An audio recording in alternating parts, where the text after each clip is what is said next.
Meaningful communication. What does that mean? What does it mean to have meaningful communication? There are many different layers to this particular topic that I love to venture through and see what we can uncover when thinking about meaningful communication. Communication, I feel, in our society has become very suppressed. Of course, I've mentioned this many times before as well. If you think back in history about all the oppression that has happened in society, that's still happening today, unfortunately. A lot of us have very suppressed voices within ourselves and have a difficult time communicating from the heart. Even back in the day, many years ago, when I was very wounded, when I was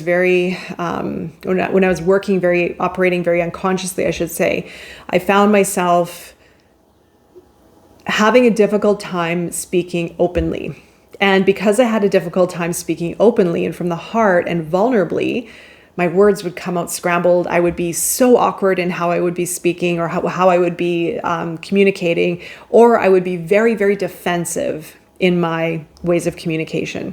I also was very critical of people. And so all of my shadow aspects really had a domination or had a very strong influence in how I was communicating, which wasn't very effective, and it wasn't very supportive, and it was probably damaging, if anything. I felt that what I was saying was so removed from how I was feeling. I had a very difficult time communicating how my heart felt or how I felt in a deeper way. So effective communication is when we are removed of the limitations, the fears, the restrictions, even the criticalness or judgmentalness towards ourselves or towards others. When we can speak purely and fluidly from our heart or be a channeled conduit for communication without the barriers within ourselves.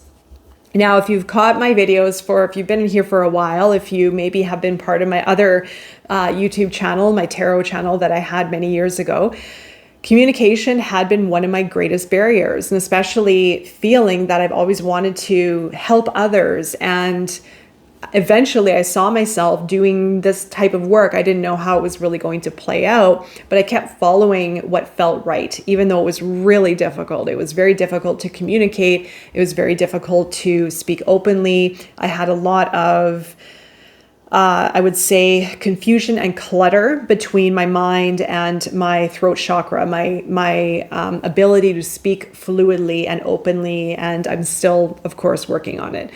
But like I said, I feel historically we have had, and we still have, a lot of pressure on ourselves, on society, on others, towards others, for how we're saying things and what we're saying and what not to say and what is right and what is wrong, and being shamed and criticized and judged. And this is a byproduct also. It's not a byproduct. It is a factor of social media. It is a factor of our even relationships that we can find ourselves in, being around very maybe critical people or relationships, or maybe even family. And this is a byproduct of, this is history. This is a byproduct of history, of a very suppressive, oppressive past that unfortunately still exists in our present time, in our current time. And I feel that a lot of us, maybe not everyone, but maybe yourself, if it's resonating, could be working on breaking through the layers and removing some of the barriers to communicate effectively. If it is with just a relationship, or if it is with a family member or a friendship or a love relationship, doesn't have to be public speaking by any means, but in any way so that you are able to communicate from the heart without overthinking, without worrying, without processing your words as you're speaking, which I have done, and it is the worst place to be. I get it, because it doesn't allow for fluidity, and it doesn't allow for trust with the environment and with the people that you may be speaking with, but also within yourself, and being the conduit for expression. Effective communication is when we trust our knowledge, when we trust our voice, when we can speak from the heart, and we can also communicate not just through words, but through energy. And I do feel that our mode of communication in the next upcoming while, and this could be several years in the future, is going to change.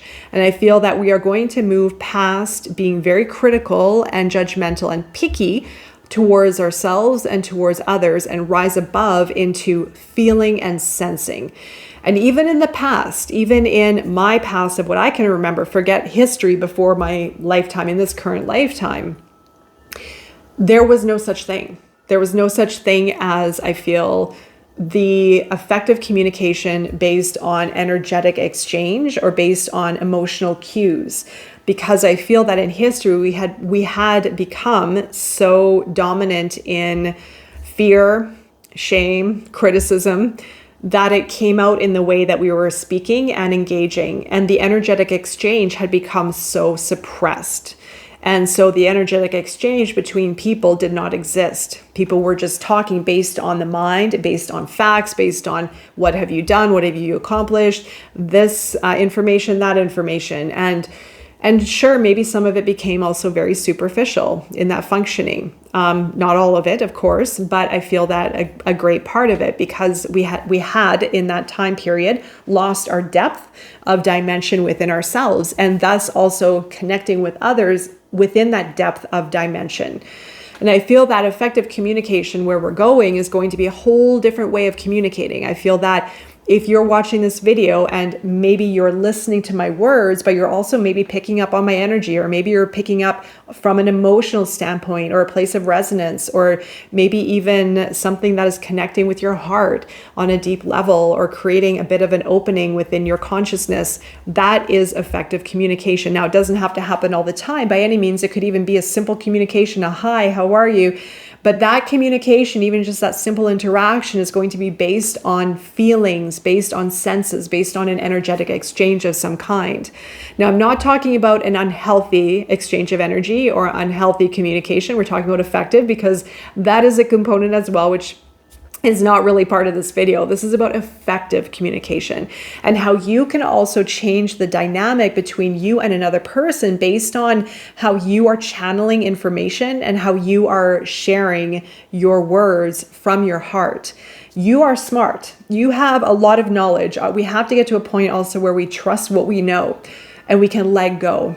And then we can just be a conduit for information and for wisdom and for more, I feel, understanding and empathy to come through. And that is going to be effective communication, where we can relate, where we can feel, where we can sense, where we can inspire, where we can share, where we can open up and create this dynamic with other people around us. That is effective communication. What you know and the facts and sharing statistics and all of that is not effective communication. That's information. That's information that is great, but it's very one-dimensional. When we go into the depths, when we break through our own dimensions and layers within ourselves, we go deeper into ourselves, allowing for ourselves to open up more and allowing for ourselves to experience life more. Therefore, creating meaningful relationships, creating meaningful conversation, meaningful communication. And so meaningful communication, as I see it, is inspirational communication.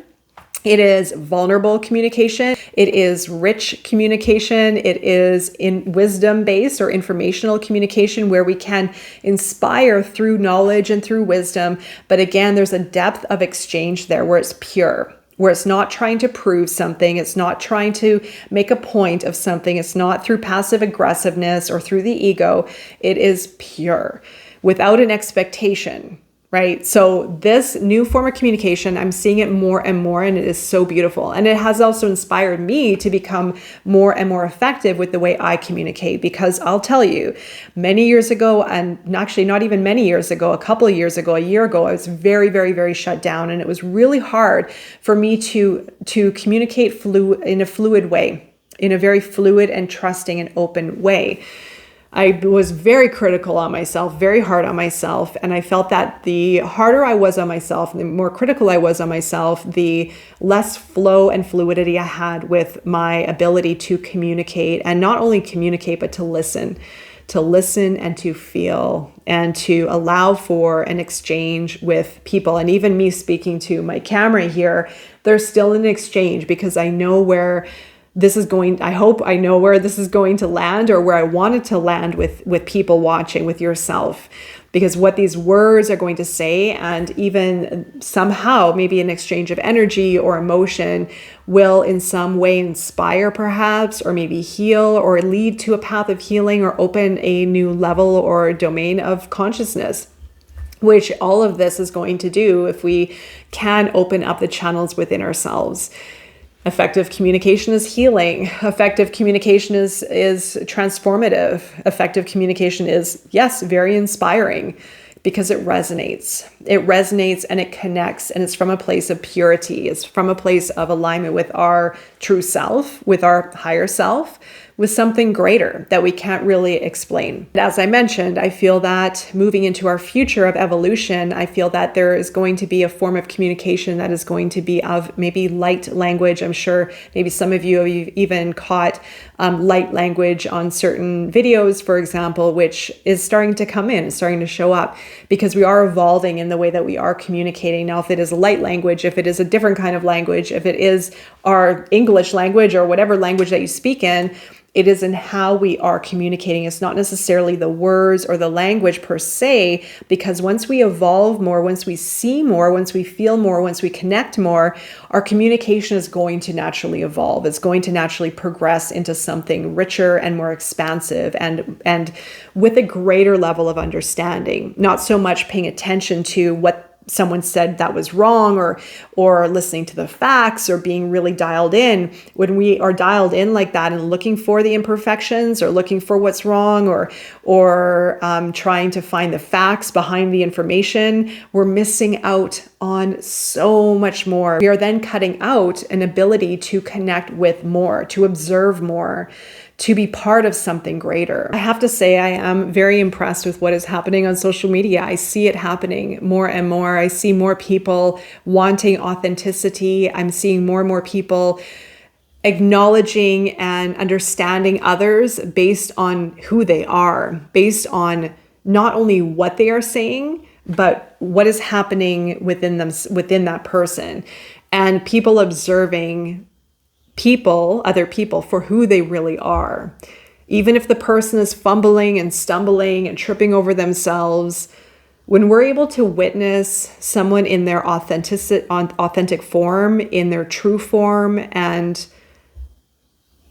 see their light and their heart and their energy on a deep level, rather than being very picky and judgmental and critical and narrowed in on very small specific details, there's a big shift happening right now with it, which is absolutely beautiful. And I love seeing it, because I do feel this is part of our evolution. I do feel that effective communication is going to be something of a very significant upgrade, because we are upgrading, we are shifting, we are evolving, we're moving into greater levels of consciousness, we're moving into greater dimensions within ourselves and with life itself.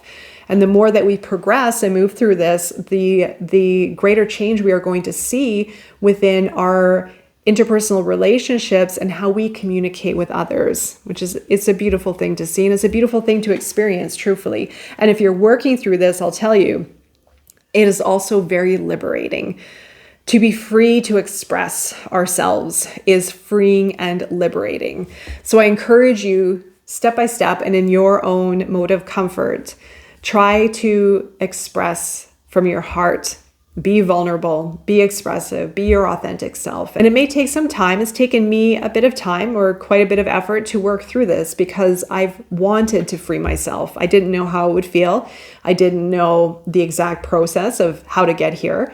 But now that I'm more and more, I would say, here, and more aligned, it's still a little bit of a work in progress. It is extremely liberating, and it is extremely freeing. And maybe there's a bit of maturity that comes along with this. As we get older, we fit more into ourselves. We can understand ourselves and let go of the pressure of wanting to be perfect or wanting to say the right things. But I do feel that we're moving into a more dimensional experience with this way of being and within this way of communicating. All right, so I hope this video found you when you need it the most. I'm wishing you all the best as you move through the layers, levels, and dimensions of effective communication. Until next time, take care.